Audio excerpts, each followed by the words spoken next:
Hello' বন্ধুসকল, স্বাগতম জনাইছোঁ মোৰ এডুকেশ্যনেল ক্ৰিছ ইউটিউব চেনেলটোত। আজিৰ ভিডিঅ'ত আমি এটা মডেল পেপাৰ লৈ আহিছোঁ এডিআৰ 2024ৰ বাবে। আৰু এই মডেল পেপাৰটোত মাৰ্ক আছে 30 আৰু টোটেল কুৱেশ্যন আছে 30টা। গতিকে আপোনালোকে গুৰুত্ব সহকাৰে চাই থাকক। এটা মডেল পেপাৰ লৈ আহিছোঁ। তো বলক বন্ধুসকল ভিডিঅ'টো আৰম্ভ কৰোঁ। আজিৰ মডেল পেপাৰটোৰ প্ৰথমটো কুৱেশ্যন হ'ল, what is the national motto of India? ভাৰতৰ ৰাষ্ট্ৰীয় মূল মন্ত্ৰ কি? আপোনালোকে অপশ্যনসমূহ চাব পাৰিছে। অপশ্যন এ দিছে বন্দে মাতৰম, অপশ্যন বি দিছে জয় জগত, অপশ্যন চি দিছে জয় জোৱান জয় কিষাণ, অপশ্যন ডি দিছে সত্যমেৱ জয়তে। ইয়াৰ কাৰেক্ট এনচাৰটো হ'ল অপশ্যন ডি, সত্যমেৱ জয়তে। ঠিক আছে, সত্যমেৱ জয়তে হ'ল ভাৰতৰ ৰাষ্ট্ৰীয় মূল মন্ত্ৰ। ঠিক আছে, নেক্সট কুৱেশ্যন। আপোনালোকে চাব যে আপোনালোকৰ কিমানটা শুদ্ধ হ'ল। ঠিক আছে, আপোনালোকে মনত ৰাখিব এইটো হ'ল আপোনাৰ এটা মডেল পেপাৰ। ঠিক আছে, তো নেক্সট কুৱেশ্যনটোলৈ যাওঁ। চাওক, নেক্সট কুৱেশ্যনটো দি আছে, মেন বিলংছ টু হুইচ ফাইলাম? মানুহ কোনটো ফাইলামৰ অন্তৰ্গত? আপোনালোকে অপশ্যনসমূহ চাব পাৰিছে। এইটো এটা বায়'লজিৰ কুৱেশ্যন হয়।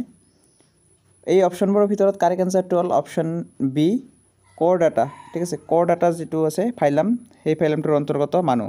ঠিক আছে, নেক্সট কুৱেশ্যন। নেক্সট 3 নম্বৰ কুৱেশ্যনটো হ'ল, the organelle that make ATP is, ATP তৈয়াৰ কৰা অৰ্গেনেলটো হৈছে। আপোনালোকে অপশ্যনসমূহ চাব পাৰিছে। এই অপশ্যনবোৰৰ ভিতৰত কাৰেক্ট এনচাৰটো হ'ল অপশ্যন চি, মাইট্ৰকণ্ড্ৰিয়ন। ঠিক আছে, next question. Which of the following is not a rabi crops? তলৰ কোনটো ৰবি শস্য নহয়? আপোনালোকে অপশ্যনসমূহ চাব পাৰিছে। এই অপশ্যনসমূহৰ ভিতৰত কাৰেক্ট এনচাৰটো হ'ল অপশ্যন বি, মেইজ। মেইজ মানে মাকৈ। ঠিক আছে, এইটো ৰবি শস্য নহয় আৰু বাকীবোৰ ৰবি শস্য। ঠিক আছে, নেক্সট কুৱেশ্যন। 5 নম্বৰ কুৱেশ্যনটো হ'ল, Periyar national park is in which state? Periyar ৰাষ্ট্ৰীয় উদ্যান ক'ত অৱস্থিত? আপোনালোকে অপশ্যনসমূহ চাব পাৰিছে।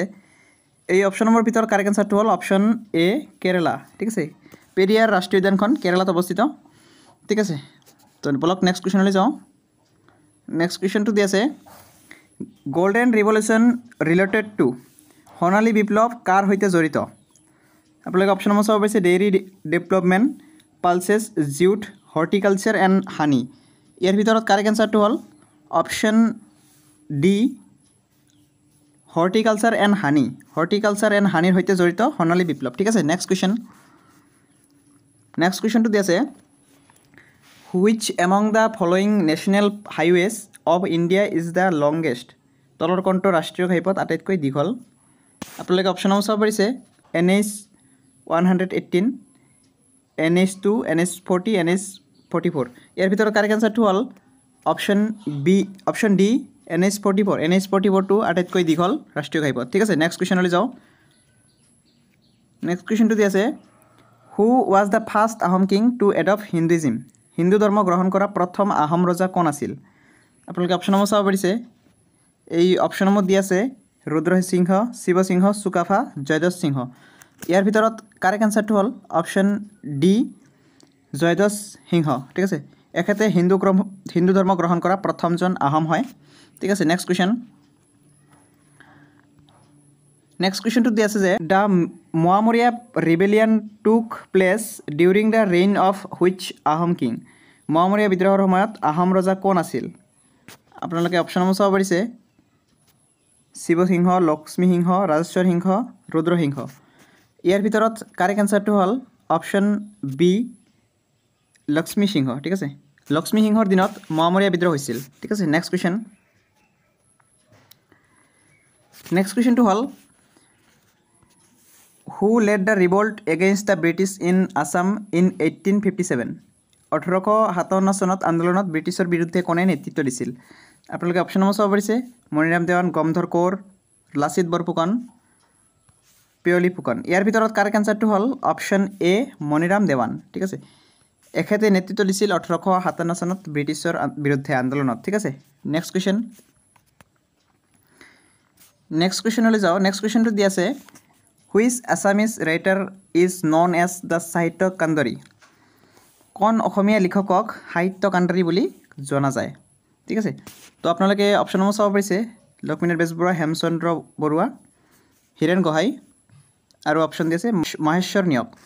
ইয়াৰ ভিতৰত কাৰেক্ট এনচাৰটো হ'ল অপশ্যন এ, লক্ষ্মীনাথ বেজবৰুৱা। ঠিক আছে, এখেতক সাহিত্য কাণ্ডাৰী বুলি জনা যায়। ঠিক আছে, নেক্সট কুৱেশ্যন। 12 নম্বৰ কুৱেশ্যনটো হ'ল,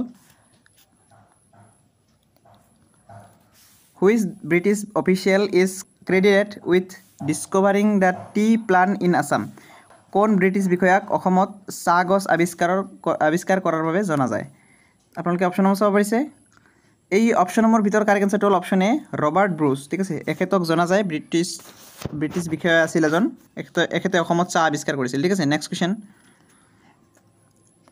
কুৱেশ্যনটো দি আছে which Assamese poet was honoured with the Jnanpith award in 1979 কোন অসমীয়া কবিক 1979 চনত জ্ঞানপীঠ বঁটাৰে সন্মানিত কৰিছিল আপোনালোকে অপশ্যনসমূহ চাব পাৰিছে এই অপশ্যনসমূহৰ ভিতৰত কাৰেক্ট এনচাৰটো হ'ল অপশ্যন এ বীৰেন্দ্ৰ কুমাৰ ভট্টাচাৰ্য এখেতক 1979 চনত জ্ঞানপীঠ বঁটাৰে সন্মানিত কৰা হৈছিল নেক্সট কুৱেশ্যন 14 নম্বৰ কুৱেশ্যনটো হ'ল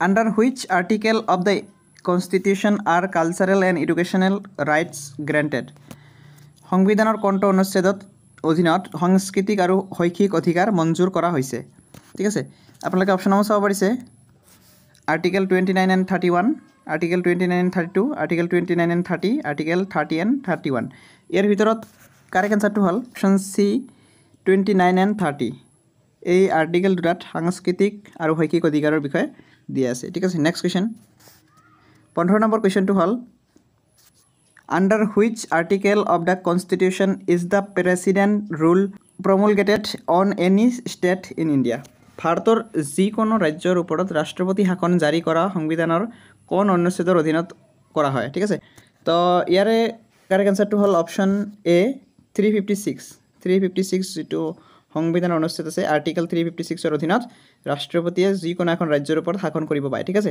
নেক্সট কুৱেশ্যন 16 নম্বৰ কুৱেশ্যনটো হ'ল who among the following is known for his work on medicine during the Gupta period Gupta যুগত ঔষধৰ ওপৰত কৰা কামৰ বাবে নিম্নলিখিত কোনজন জনাজাত ঠিক আছে তো আপোনালোকে অপশ্যনসমূহ চাব পাৰিছে এই অপশ্যনসমূহৰ ভিতৰত কাৰেক্ট এনচাৰটো হ'ল অপশ্যন চি সুশ্ৰুতা এখেতক জনা যায় গুপ্ত যুগৰ ঔষধৰ কামৰ ওপৰত ঠিক আছে নেক্সট কুৱেশ্যন তো 17 নম্বৰ কুৱেশ্যনটো দি আছে find the odd one out অমিলত বাচক ঠিক আছে ইয়াৰে কোনটো অমিল দি আছে চাৰিটা অপশ্যন দি আছে মহাৰাষ্ট্ৰ জয়পুৰ ভুৱনেশ্বৰ আছাম ইয়াৰ ভিতৰত কোনটো অমিল আছে আপোনালোকে ক'ব লাগে চাওক ইয়াতে অমিলটো হ'ব আছাম কিয়নো অসম এখন ৰাজ্য হয় ষ্টেট হয় কিন্তু বাকীবোৰ চাওক বাকীবোৰ যিকোনো প্ৰত্যেক এখন ৰাজ্যৰ কি হয় কেপিটেল হয় মহাৰাষ্ট্ৰখন মুম্বাইৰ কেপিটেল হয় ভুৱনেশ্বৰখন ওড়িশাৰ কেপিটেল হয় জয়পুৰখন ৰাজস্থানৰ কেপিটেল হয় ঠিক আছে কিন্তু আসামখন কেপিটেল নহয় এখন ষ্টেট হয় আসামৰ কেপিটেল দিছপুৰ ঠিক আছে নেক্সট কুৱেশ্যন 18 নম্বৰ কুৱেশ্যনটো হ'ল PMAYR scheme is related to PMAYR আঁচনি কাৰ সৈতে জড়িত আপোনালোকে অপশ্যনসমূহ চাব পাৰিছে rural electrification gas grid connection rural water supply rural housing ইয়াৰ ভিতৰত কাৰেক্ট এনচাৰটো হ'ল অপশ্যন ডি ৰুৰেল হাউজিং ঠিক আছে PMAY তাৰমানে কি জানেনে প্ৰধানমন্ত্ৰী আৱাস যোজনা ঠিক আছে আৰু মানে ৰুৰেল ঠিক আছে তাৰমানে গ্ৰাম্য এলেকাত ঘৰ দিয়াৰ যিটো আঁচনি এইটো কোৱা হয় ঠিক আছে নেক্সট কুৱেশ্যনটো দি আছে who wrote the book Indian struggle কিতাপখন কোনে লিখিছিল আপোনালোকে অপশ্যনসমূহ চাব পাৰিছে এই অপশ্যনসমূহৰ ভিতৰত কাৰেক্ট এনচাৰটো হ'ল অপশ্যন বি সুভাষ চন্দ্ৰ বোস এখেতে ইণ্ডিয়ান ষ্ট্ৰাগল নামৰ কিতাপখন লিখিছিল ঠিক আছে নেক্সট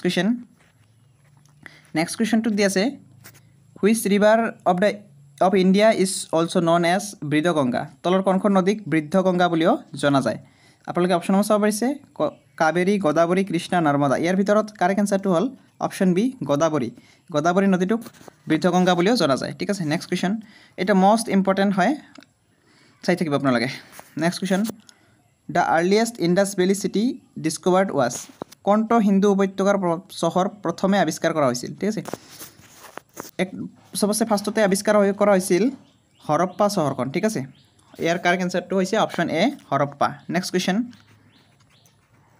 22 নম্বৰ কুৱেশ্যনটো হ'ল which of the following rivers is not a tributary of Ganga তলৰ কোনখন নদী গংগাৰ উপনদী নহয় আপোনালোকে চাব পাৰিছে অপশ্যনসমূহ গোমতী গণ্ডক কোচি চম্বল ঠিক আছে ইয়াৰ ভিতৰত কাৰেক্ট এনচাৰটো হ'ল অপশ্যন ডি ঠিক আছে চম্বলটো গংগা নদীৰ উপনদী নহয় এইটো চম্বলটো যমুনা নদীৰ উপনদী হয় ঠিক আছে আপোনালোকে পইণ্টটো চাব পাৰিছে চম্বল যমুনা নদীৰ উপনদী ঠিক আছে নেক্সট কুৱেশ্যন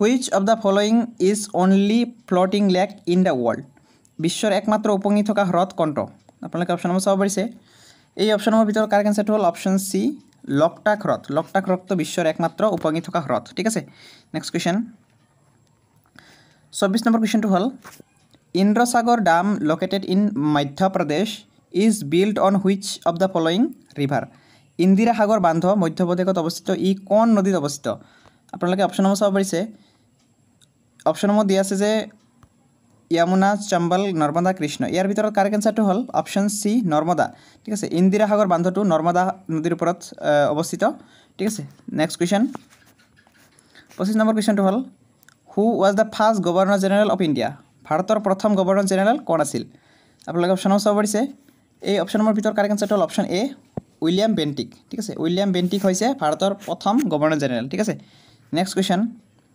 26 নম্বৰ কোৱেশ্চনটো হল The deficiency of vitamin D causes vitamin D অভাৱত কি ৰোগ হয় আপোনালোকে অপশ্যন চাব পাৰিছে ৰিকেটছ নাইট ব্লাইণ্ডনেছ পেলাগেৰা স্কাৰ্ভি এই অপশ্যনৰ ভিতৰত কাৰেক্ট আনসাৰটো হ'ল অপশ্যন এ ৰিকেটছ ভিটামিন ডিৰ অভাৱত ৰিকেটছ বেমাৰটো হয় ঠিক আছে নেক্সট কুৱেশ্যনটো দি আছে who was the first women president of Indian national Congress ভাৰতীয় জাতীয় কংগ্ৰেছৰ প্ৰথম মহিলা সভাপতি কোন আছিল আপোনালোকে অপশ্যন চাব পাৰিছে কমলা নেহৰু সৰোজিনী নাইডু এনি বাসন আৰু দি আছে নীলি সেনগুপ্ত ঠিক আছে তো ইয়াৰ ভিতৰত কাৰেক্ট আনসাৰটো হল অপশ্যন সি এনি বাসন ঠিক আছে ভাৰতীয় জাতীয় কংগ্ৰেছৰ প্ৰথম মহিলা সভাপতি আছিল Annie Besant next question 28 number কুৱেশ্যনটো হল when did bengali was made as the official language of assam কেতিয়া বেংগলী ভাষা অসমৰ চৰকাৰী ভাষা ৰূপে স্বীকৃতি লাভ কৰিছিল আপোনালোকে অপশ্যন চাব পাৰিছে এই অপশ্যনৰ ভিতৰত কারেক্ট আনসারটো হল অপশ্যন সি 1836 ঠিক আছে 1836 চনত বেংগলী ভাষাটো অসমৰ চৰকাৰী ভাষা ৰূপে স্বীকৃতি পাইছিল নেক্সট কুৱেশ্যন আৰু এই বেংগলী ভাষাটো 1836 চনৰ পৰা 1872 লৈকে চলিছিল ঠিক আছে নেক্সট কুৱেশ্যন 29 নম্বৰ কুৱেশ্যনটো হল which is the largest site of Indus valley civilisation Hindu উপত্যকাৰ আটাইতকৈ ডাঙৰ ক্ষেত্ৰখন কোনখন আপোনালোকে অপশ্যন চাব পাৰিছে ৰাখিগড়ি মহেঞ্জোদাৰো হৰপ্পা ধলাবিৰা ইয়াৰ ভিতৰত কাৰেক্ট আনসাৰটো হল অপশ্যন এ ৰাখিগড়ি ঠিক আছে ৰাখিগড়ি যেটো সাইট আছে হেটো আটাইতকৈ ডাঙৰ হয় ঠিক আছে নেক্সট কুৱেশ্যন আৰু আজিৰ এটো লাষ্ট কুৱেশ্যন হয় আজি যেটো মক টেষ্ট মডেল পেপাৰ আছিল তাত 30টা কুৱেশ্যনে আলোচনা কৰা হৈছে পৰৱৰ্তী খণ্ডসমূহ পাছত দিয়া হ'ব ঠিক আছে তো চাওক where is the Dal lake located in India Dal হ্ৰদ ভাৰতৰ ক'ত অৱস্থিত আপোনালোকে অপশ্যন চাব পাৰিছে গুজৰাট ৰাজস্থান হিমাচল প্ৰদেশ জম্মু এণ্ড কাশ্মীৰ ইয়াৰ ভিতৰত কাৰেক্ট আনসাৰটো হ'ল অপশ্যন ডি জম্মু এণ্ড কাশ্মীৰত ডাল হ্ৰদ অৱস্থিত তো বন্ধুসকল এইখিনি আছিল আজিৰ ভিডিঅ'টো ভাল লাগিলে ভিডিঅ'টো লাইক কৰিব আৰু চেনেলটো ছাবস্ক্ৰাইব কৰিব ঠিক আছে